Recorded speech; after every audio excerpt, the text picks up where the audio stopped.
Welcome to the Del Walmsley Radio Show. Del challenges the status quo, questions everything, and empowers you to return to your core beliefs to make your life better. If you're ready to hear the truth and get your roadmap to the lifestyle you really want, the next hour will change your life. And now, your host, self-made millionaire, national award-winning investor of the year, CEO and founder of Lifestyles Unlimited, Del Walmsley. Welcome to the Del Walmsley Radio Show, where the hype ends and the help begins. I'm your host, Del Walmsley, and as always, we're working on your financial freedom. Today, my friends, I'm going to tackle a topic that is kind of on the edge. It's a fringe topic. It's not right down the center, meat and potatoes, real estate investing, retirement investing, savings investing, all the stuff that's, what you would expect from a real estate investment training radio show. Because we're not really that. We're really a lifestyle show. We talk about what's really important in your life. But today, I'm going on even the fringe of that. What's the conversation going to be about? I'm always talking about retiring and about quitting your job. And I bring on, lots of people, one a week at least, talking about how they use lifestyles, investments, systems to retire. I don't know how many of you out there are sitting there going, I don't understand the concept of retirement. I don't understand, first of all, why anybody would want to do it. And I don't see any possible way to do it. Just doesn't make any sense. Now, I've covered many times in the past and might touch back on it in the last segment again of how easy it is to retire. But that's not really what I'm looking at. What I want to do today is share with you some experiences that I've witnessed either through my own experience or somebody else's experience that leads me to talk about retirement. Because let's think about it. Your whole life, what did your parents want you to do? Go to school, get a good education. But why on earth? So you can get a good job. Everything in your life, you've been told, has been driven towards getting a good job. That's it. Forget it. You went to school, you got a job. Now, what do? You got a job. Well, you get a promotion, you get a raise, or you get a better job. But no one talks about the fact what you do once you get a job is you live below your means, you save up your money, you buy investment properties, businesses that will retire you, and now everybody else works for you. Your assets work for you, your employees work for you, and everybody else works so you don't have to. But instead, you're being taught to climb that ladder. And there's an old saying that goes something like this: when you're trying to climb the ladder of success in business, and you look up with all the people above you on the ladder, the view never changes. And so I want to talk about this as a concept to get out of the ladder system. Get off the ladder. Own your own ladder if you want, and climb the ladder by starting at the top. Or, and that would be self-employed, or own a business where when you look at the org chart, you're not even on the org chart, which means I'm not even on the ladder. I don't have anything to do on the ladder. I don't get up and go to work. I had a guy working in one of my apartment complexes, and he texts me like 8 o'clock, your maintenance man's not here to let me in the door. I called him back at 10 when I got out of bed and said, I'm sorry, I just woke up. So, you take a look at that situation. That wasn't even my responsibility to get the maintenance guy there, but the guy, I had hired the company to go do some work for me. And so he had my number and he called me, but that's okay. It's just funny because I just didn't know what to tell the guy. I'm sorry, I didn't not answer your text. I didn't get out of bed because I don't have a job and I don't want a job. But this guy owns his own company, so he wants to be self-employed. He wants to be involved in that business. And his people working for him need and want jobs. So, Del, how can you continuously put down jobs and business? And the reality is, I love business. I own lots of businesses. And all of my businesses are instilled with my belief system that both the customer and the employee are stakeholders in the business. They need to be treated respectfully and dealt with accordingly and given what they were promised. That's important. Why? Because I've seen it so many times where that's not the case. But even within that promise from me to my employees and to my customers, My final answer is I would be very happy to see you use what I'm teaching to go build your own businesses and leave me. Say, well, then you'll have to hire somebody else. I know hiring people is easy because everybody needs and wants a job, right? So well, that's not what I found. I found it's very hard to get anybody to work. No, you find it's hard to get anybody because you don't know how to hire people. You find it's hard because you're not willing to pay them what they're worth or whatever the reason. But the bottom line is if you need people, there's people. And so we're sitting here looking at this situation. You're wondering why I'm putting work and business down, and I'm not. Work is the first step to success. Employment is the first step to success in almost everybody's case. Not everybody, but 99%. But the problem is it can't be the goal for success. There has to be a goal to get away from work. I compiled a few stories I want to tell you and share with you this. When I first decided to leave college my junior year, I had really good grades. That wasn't the reason I left. I was just bored.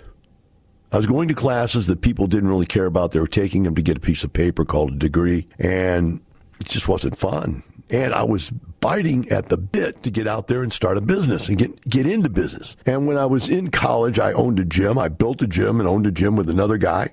And we had a weightlifting team, a powerlifting team, Olympic lifting team. Ever since I was a kid, I worked. I've had every kind of job that you could possibly think of. Everything from going around to trash cans and pulling stuff out of trash cans and selling them in garage sales to doing magic shows in my garage. I did everything you could do as a kid, every high school and college job, like working in movie theaters, working at the stores, et cetera, et cetera, et cetera. I did all those things. But when I got in college, I wanted to get out there and get rich. I wanted to get out there and get a business going. And so I left. I just couldn't take it anymore. When I got to Houston, Texas, I looked for the first job I could get. And they came up with this thing. So what is your background? I have an accounting degree. I actually don't have a degree because I never got my degree. But if I got a degree, it would have been in accounting and finance. And so when I got here, I got a job. A locator company got me a job working at a company here that was a finance company. Now, this kind of finance companies where you go in there to borrow short-term loans for small amounts of money and you put up your furniture or a motorcycle or a car as collateral. Okay? And this company's system told me that, okay, first of all, I had a guy that was like 68 years old, 70 years old that was running the place. His fingers were orange with cigarette smoke. I mean, he coughed every other word. He was on the edge of death. But he was the man, been there forever. And the conversation was, look, we're going to put you in a management training program. Whenever you hear there's a management training program, you need to understand what the scam is that goes with it. Now, I'm not even telling you to run away from it, but I'm just telling you what the scam is. By making you a manager trainee, they can call you a manager, in which case they can pay you a salary. And the salary can be less than minimum wage. We'll take a short break, be right back with Del Walmsley Radio Show.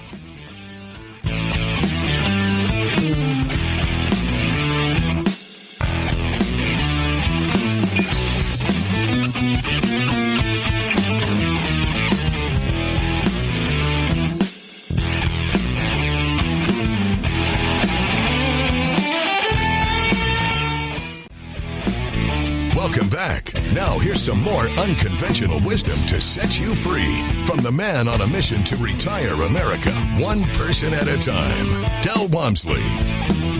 Welcome back to Del Walmsley Radio Show. Today I'm talking to you about the things about working that irritate people to the point where it pushed me right out of working for other people and made it so important to me to retire by the age of 34 and to own my own businesses and not work within corrupt systems. So, and I'm not saying all companies are corrupt, but I'm just saying there's things you'll see in these companies, and if you listen carefully, you might hear something about one of the companies you work for.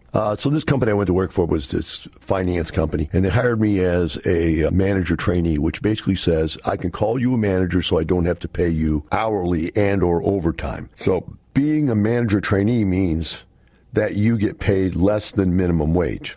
And so I didn't understand that at the time, and I needed a job, and I was in a brand new city, and I had no money and no place to live, and I had to get something going, so I took the job. And I thought it was pretty interesting because finance seemed pretty cool because I'd taken accounting and finance in college. I thought this was pretty neat. But what I found out it was just a loan shark company. And these guys lend money to poor, unsuspected people. And we basically beat the money back out of them. I mean, verbally beat them up on the phone almost every day to come in and pay us some money on this stuff. Charge them ridiculously high interest rates. I think something like 18 to 25% interest on this stuff. And if they didn't pay, we would threaten to come to their house and take everything they owned, all of their furniture and fixtures and TVs and stereos and the whole bit. So it was kind of a thug type operation also. My job, though, was to sit there for 8-10 hours a day and call on the phone and get people that had taken loans before to come back and take another loan or get on the phone and do collections. I think I started in collections and later I started selling loans. During this time, they had this training program, quote unquote, which was a bunch of videotapes and books. Really nice looking setup that, you could train to be a manager of one of these places. And it was like a 5-year training program with just hundreds of hours of stuff. Well, I'm single in a new town, have nothing to do and no money to do it with. What do? I take these things home and I start studying.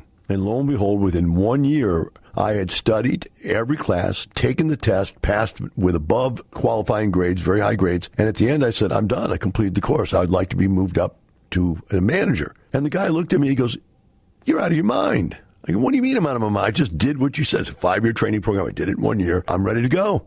I'm probably one of your best students here. It's my turn. He goes, I don't know if you understand this or not, but you're like 21 years old. I'm 67 years old or 70 years old, whatever he was. It took me 20 years to become a manager. There's no way you're going to be a manager. You don't have any experience. I said, I have as much experience as necessary. I just took every course. I know how to do everything because you can't read people. I go, what do you mean? I'm the one selling the loans right now. And this guy did weird things like he would say, okay, a guy would come in, he'd have no credit or bad credit, and he'd want to get a loan for a motorcycle. I go, this guy doesn't qualify at all, doesn't even have a good job. And the guy would go, yeah, I give him a loan. I know his dad. His dad and I went way back. We did a bunch of horse trailers back then. That was one of the major things they lent on was horse trailers. I don't know why that was such an important part of the business for them. I guess because cowboys don't have credit, so this was the only place they could get their horse trailer finance. So he would let people that didn't qualify have loans and people that did qualify not have loans. And I could see that there was nowhere I was going. In his mind, I was just a young, dumb punk. And so I had to get out of there.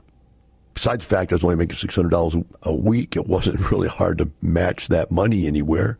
So I went from there to a dairy delivery company here in Houston. I won't mention their name, and the reason I won't, and I think I have in the past, but I won't, is because they were doing illegal stuff. Job was terrible. I thought it'd be great to get out of the office because I was falling asleep in the office every day. I was watching the minute and second hand go around the clock, if you can imagine that while I was making these calls. It was incredible. I was waiting for that break you could take. The lunch break was life and death to people there. People took cigarette breaks. I didn't smoke, so I didn't even get to take a cigarette break. It was just insane. But I got in this job, and it was an outdoor job, and I thought this is going to be something fun, driving a semi around town and delivering dairy products. So they start you out as a helper to learn the job. You go down, you get your license to drive a semi, and I got a license to drive a semi.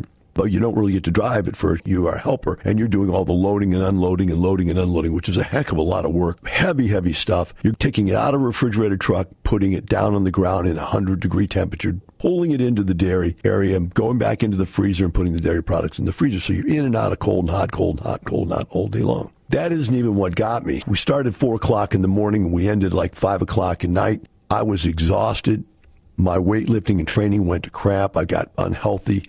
And that isn't even what got me. What got me is this company allowed stealing. They would sell dairy products to grocery stores and convenience stores and so forth on credit. Then when the guy would go in to sell them the products, we'd take the old products out and say that their date had expired. Take out the old products, although the dates hadn't expired. We just took everything out that was in there, refilled it with all fresh stuff, took the stuff that we took out of there and took it over to a small convenience store where there was some type of a foreigner customer, and I won't name different nationalities, but there are foreigners that would pay half price to get bad product and put it in the grocery store. So they would sell the credit to the good stores, take the bad stuff up, sell it for cash to the cheap stores, and take whatever they had that they didn't want and take it down on the block and sell it to people on the street. It was just ungodly. They were making thousands of dollars a day of stolen merchandise per truck.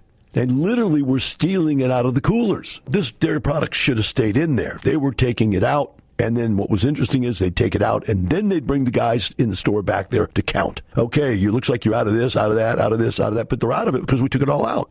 And we took it out under the guise that it was spoiled, but it wasn't spoiled. We were selling it to another store. Ungodly.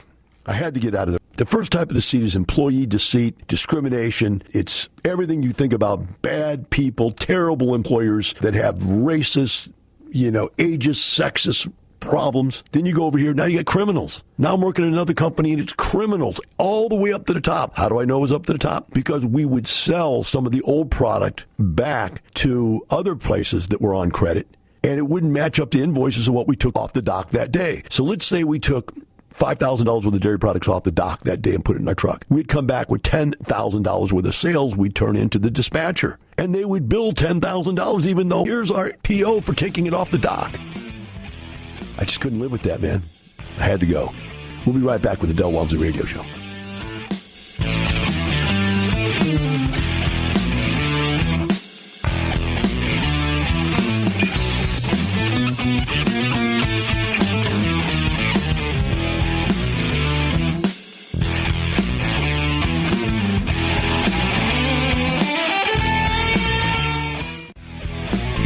Welcome back. Now here's some more unconventional wisdom to set you free from the man on a mission to retire America, one person at a time, Del Walmsley.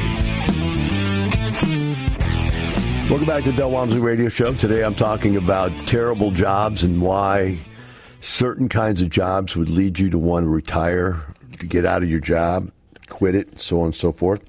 I've had a lot of experience with jobs that were not the top echelon jobs, but I'll share some top-end echelon job information in a little bit, too. The next thing I worked at was a health club, and in the health club, it was interesting how they paid you. They paid you $2.75 an hour with no overtime.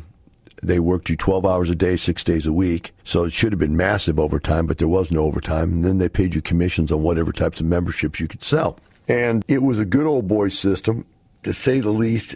Almost everybody there was a scammer. I went to work there because I'm so frustrated with the first couple of jobs I had. I said, you know what?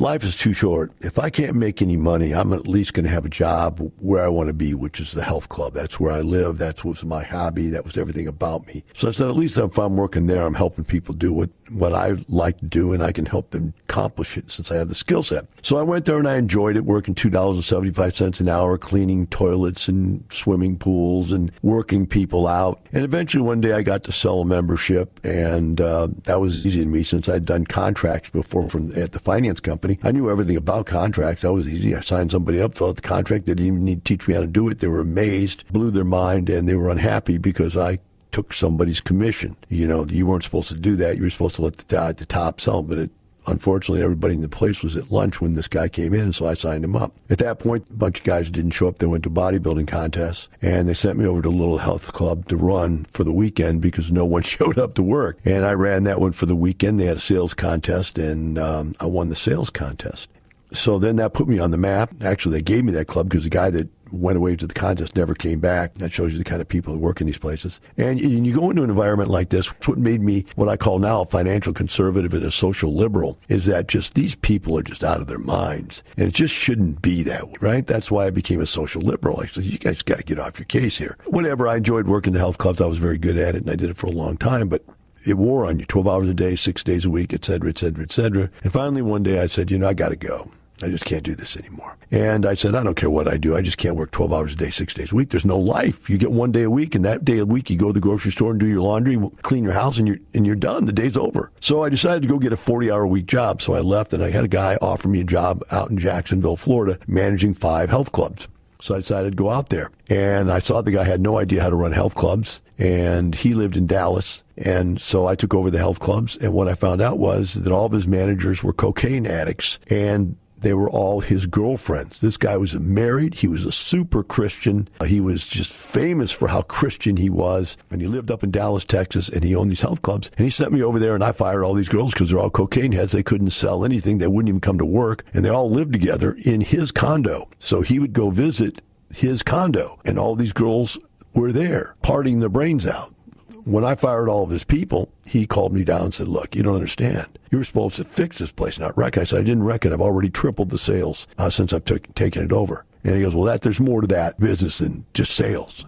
These people are important people to me, and you've got to hire them all back. I said, I'm not doing it. I left. So there we go. Now we got businesses out there. This happened to my dad also. My dad worked for a guy in a vending company for 25 years, just long enough for his son to become 25 years old, and his son took over the company and pushed my dad out. As the guy running the whole company, he came in, didn't have any experience at all, but he was the son, so he took over, and my dad got pushed out. So that's what forced my dad into deciding he was going to go buy his own business. So my dad went and bought another vending business, which was still working him to death, just like he'd worked to death for somebody else. So there again, not the right decision. There's an old saying, an old guy loses his job, been around forever, everybody loves him. They said, let's give him a job. So they said, we'll give you a job polishing the cannon at the courthouse. The guy does that for about a year, and one day he walks into his wife and he says, honey, I'm thinking about going out on my own, self-employed. She goes, what are you going to do? He says, I'm going to buy my own cannon.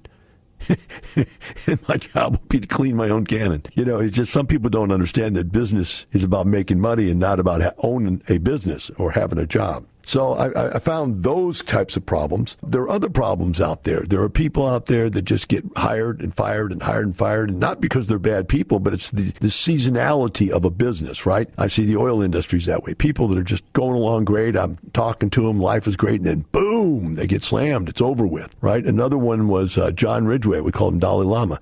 When he came here, we got him all set up to start, buying his own real estate and getting into the business with me. And the day that we were about ready to close on our first deal, he got a call and said his company consolidated, and boom, they didn't need him anymore. A vice president of the company, largest management company in the country, and they just cut him.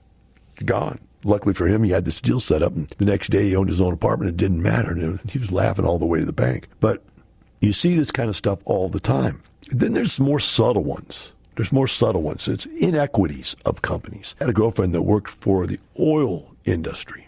And she was a geologist, and they put her in charge of running crews.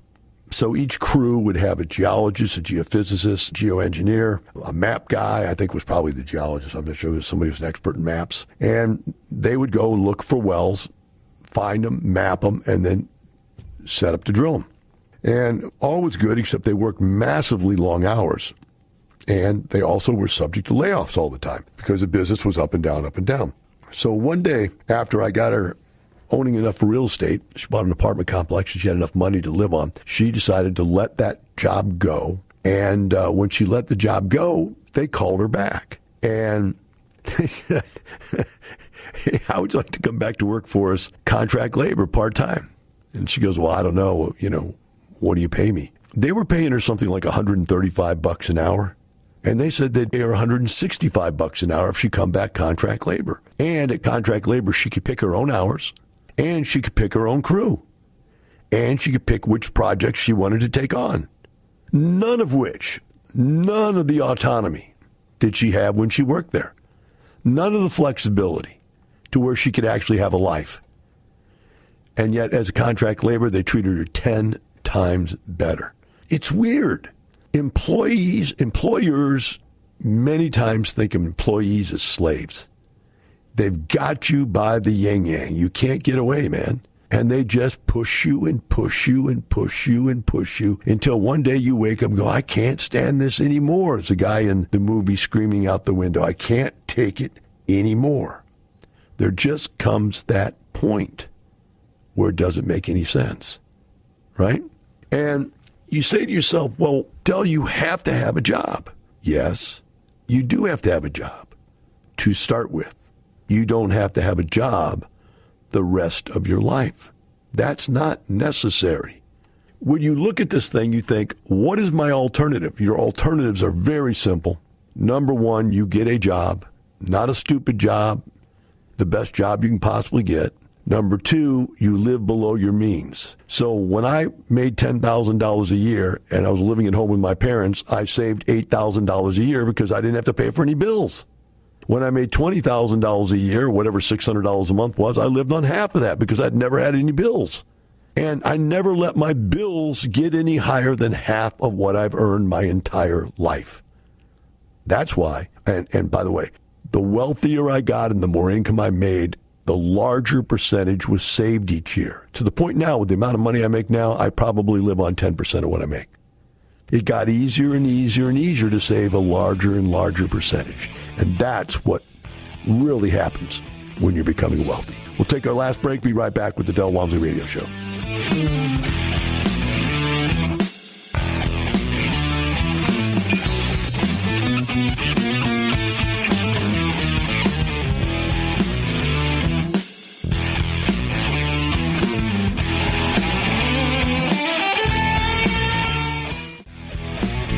Welcome back. Now here's some more unconventional wisdom to set you free from the man on a mission to retire America, one person at a time, Del Walmsley.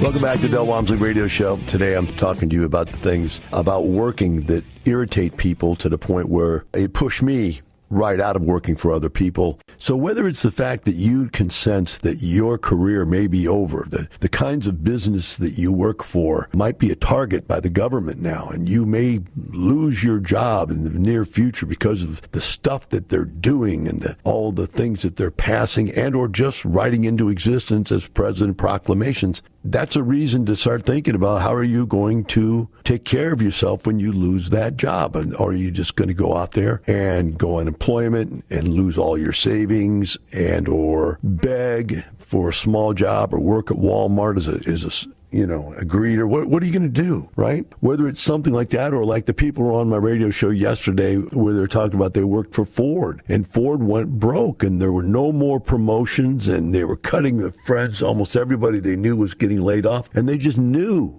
that it was coming to an end. Or some of the stuff that I talked about. You're working for a company that's crooked. You're working for a company that has inhumane work conditions. You've got a boss that's just a complete creep in some one shape or another, a sexist, a racist, homophobe, whatever it is, these people out there, there's something about giving weak people a little bit of power that makes them think that they're now God. I think what it is, they feel so bad about how minuscule they are in this world that with a little bit of power, they want to make everybody else suffer as much as they're suffering life, knowing that they're getting nowhere in life. I've seen it when I was young. I remember every job I had, there was guys that were 50 years old, 60 years old, running everything, and they were miserable.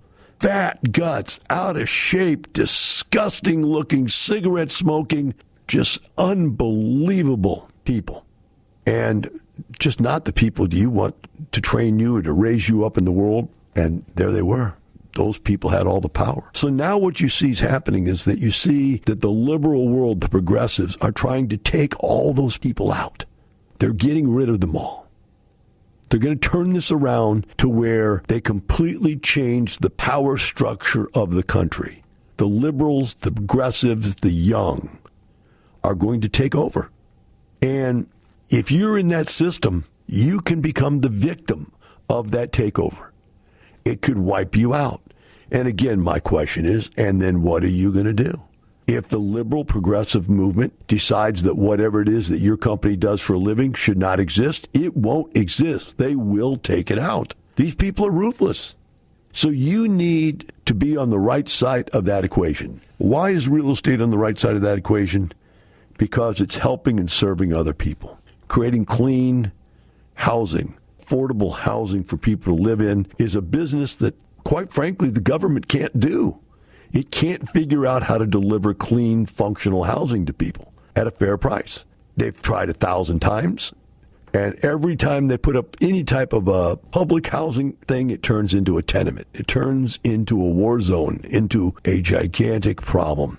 And so they know that. And so they know they better leave the public sector in business, in the housing business.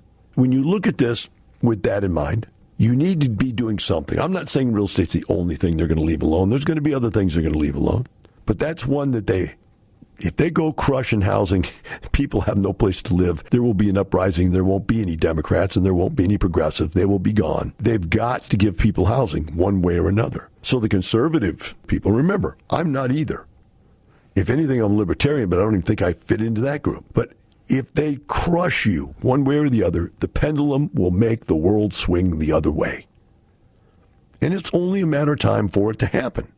So you've got to take care of yourself. The government's not going to take care of you. They don't care about you. You think that this president up there speaking like he's Mr. Friendly cares about you? He doesn't give one whoop about you or your family. He's doing what he has to do for political expediency. He got voted in because he promised these things. He's going to do these things. That's political expediency. You want to stay in, take care of the people that got you there. And that's what's going to happen. So you've got at least 4 years, and usually these people stick together pretty strongly. So you've probably got 8 years of this. And if you're not thinking about where your business, where your job, where your employment, where your income is coming from right now, then you're making a mistake. You need to take action. Call us. Come over and listen to what our speakers have to say. See if it makes any sense to you. If it doesn't, go somewhere else. But do something. It's not the time to sit and wait because the wrecking ball is coming. Think of Miley Cyrus and the wrecking ball. That wrecking ball is going to wreck you down. There's no doubt about it. There's no doubt about it. If you watch TV, all the TV programs show it. The change is here, and it's now. And you, my friend, will be the fallout. Think about how you survive. What's going to happen over the next 4 to 8 years. I really hope you do. Give us a call. Get in for a free workshop. Look us up, anybody else you can. Start thinking. Because remember, it's not just money. This is about your lifestyle. The quality and the existence, and now even the survival of your lifestyle. I hope you enjoyed the show. We'll see you tomorrow. Have a great day. The information and opinions you hear on the Del Walmsley radio show are those of the host, Del Walmsley, his guests, and his callers, and do not necessarily reflect the opinions of this station, its affiliates, its management, or advertisers. The Del Walmsley show is for entertainment purposes only. Please consult a professional regarding your personal investment needs. Nothing presented on the Del Walmsley show constitutes an endorsement, recommendation, offer, or solicitation to buy or sell any product or security.